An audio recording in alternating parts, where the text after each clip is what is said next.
Today I'm going to discuss a little bit about finance, particularly around mortgage, but more specifically in terms of portfolio or non-QM financing. Now, what is portfolio and non-QM financing? Well, those are financing where we're not doing your traditional financing, where borrowers provide tax returns, pay stubs, and all the income documents. Sometimes these type of programs are referred to as stated income, just in general, uh, but there are different types of programs that fall under these portfolio and non-QM. Now, non-QM stands for non-qualified mortgage.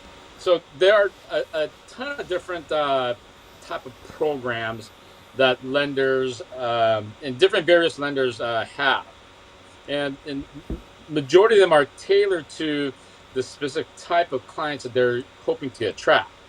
I listed three here, three that I see very common and that I use quite frequent. Okay, the first one is the DSCR program. Now, what does DSCR stand for? DSCR stands for Debt Service Coverage Ratio.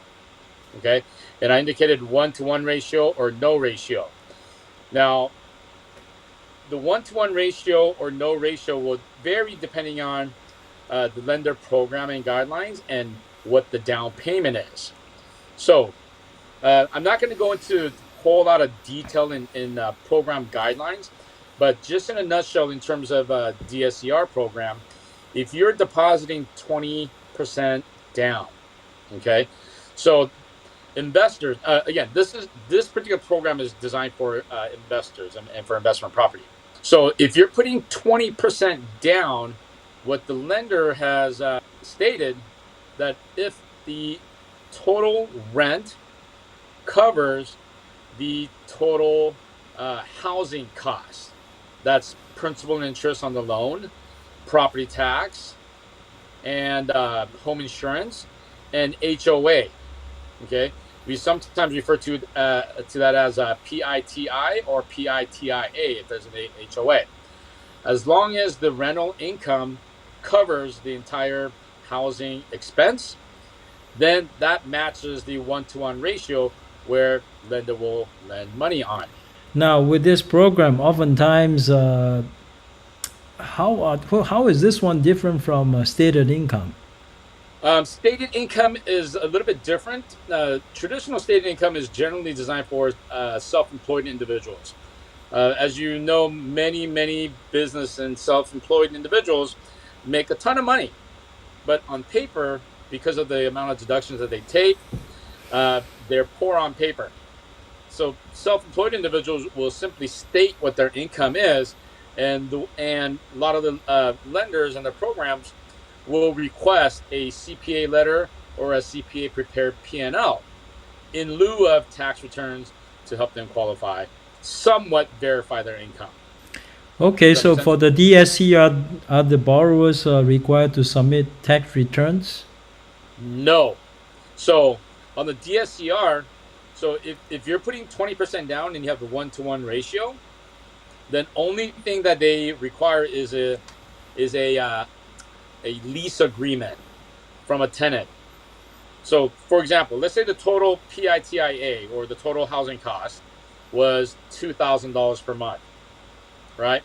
And as long as the loan amount is 2,000, you've satisfied the 1-to-1 ratio, and all they require is that lease agreement. Now, even better is if you're putting a down payment of 35% or more, this DSCR program does not require anything. Come again? No lease agreement required? No lease agreement required, no income documents required. What Just about a rent roll? Are they asking for rent roll or no? nope, nope. What the lender has determined that if an investor is depositing or putting a down payment of 35% or more, they have determined based on certain algorithms and market analysis that the rental should cover the loan amount in any ratio. So they've come up with a program where if they're putting 35% or more down on an investment property, no lease agreement, no income documents is required. So So, this is a fantastic program for, investors or individuals buying investment property. well, the thing is what kind of interest rates are we talking about? Not bad. Now, generally, these non-QM portfolio loan programs are generally going to have higher interest rates. Now, interest rates will vary. The reason why I'm not really discussing a whole lot in terms of interest rates is that it'll vary based on your credit score and the loan to value, or the loan amount in relation to the purchase price. So, lower the loan to value, higher the credit score, then it's going to spit out a better interest rate. Now, this interest rates, you're looking at anywhere from 4% to, as high as probably 5%. But again, Okay. it all varies based on different criterias and credit profile. Now, the next one is another simple program. This program is called the VOE program. Now, what does VOE stand for? Verification of employment. So there are a lot of employees or individuals that work, but oftentimes they're either paid under the table, or portion is paid with a check, and a portion is paid with cash. So when they report their tax returns, it doesn't really show a true, accurate picture of what their true income is. So in a program like this, the employee will simply state what they truly make and what their other incomes may be, and the lender is what's called an employment verification. Sometimes it's done through just a simple phone call, just to indicate to find out the employee actually works for that employment or employer, or with a verification of employment form. We call that a written verification of employment form. Or sometimes they will use a third party like Equifax, where they will call the employer and send the owner or HR or whoever in charge an email where the owner or the manager will fill out an employment verification form. It's a program that's quite popular, especially for, again, individuals who doesn't necessarily reflect what their true income is on paper.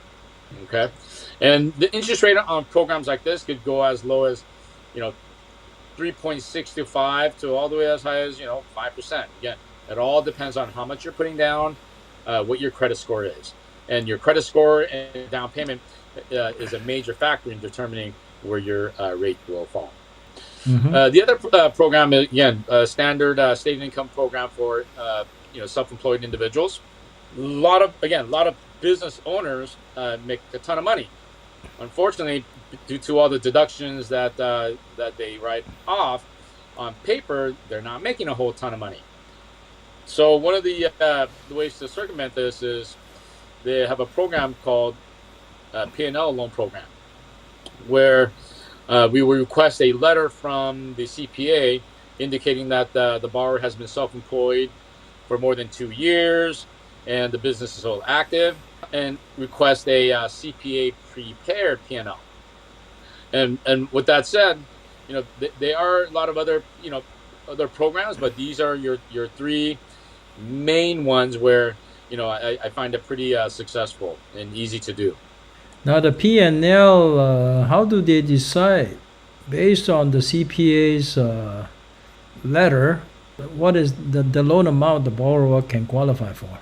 Well, based on the loan amount that the borrower needs, and then we'll do an income analysis, based on what their current liabilities are, their current debts, car payments or any other debts that they may have on their credit report.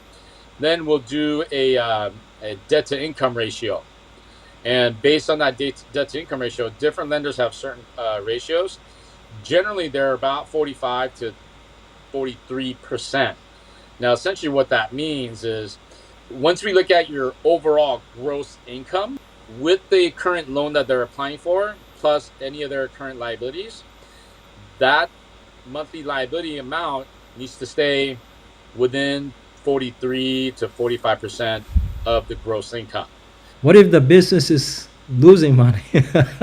Well, If the business is losing money, generally the borrower is not going to be in the market to buy a house, Got it. Okay, right? So I got it. most of the time, whether the business on paper may be showing, a negative net profit, but in reality, it's a different picture. So we just state to the borrower, please have your CPA write us a letter indicating you've been self-employed for more than 2 years, and a CPA prepared P&L indicating a net profit of X dollar amount is what we need to qualify you. And then it's up to the borrower and the CPA to put their numbers together and to provide that P&L for us. Okay, follow up question. Will they Sure, qualify if it's like an S corp? absolutely. Any business. Which way are the interest rates going? Yeah, can you hear? I can hear you. Yeah, so in the last week and a half, we've been seeing a slight uptick in the interest rates for conforming loans. It's hard to say with the stock market going where it's at and with the 10-year Treasury, but uh, naturally in the next year to 2 years, we will see a slight gradual increase. Now, with that said, with a higher increase in rates, you know, that's where you'll probably see some adjustments in terms of purchase price and home pricing. So, but do I anticipate a bubble? Uh, I don't think so because the individuals who are in mortgages right now are in a completely different type of loan program than we were prior to 2008. All those negative amortization loans and those weird, loan programs and state income programs are all pretty much gone. Most individuals who have mortgages and financing right now are individuals who put down a significant amount in down payment, or they've been fully underwritten in terms of income. So, naturally, we should see some foreclosures and things like that, but I don't see it as severe as it was in 2008. You know, maybe 5 to 10% adjustment is my guess, but not a bubble.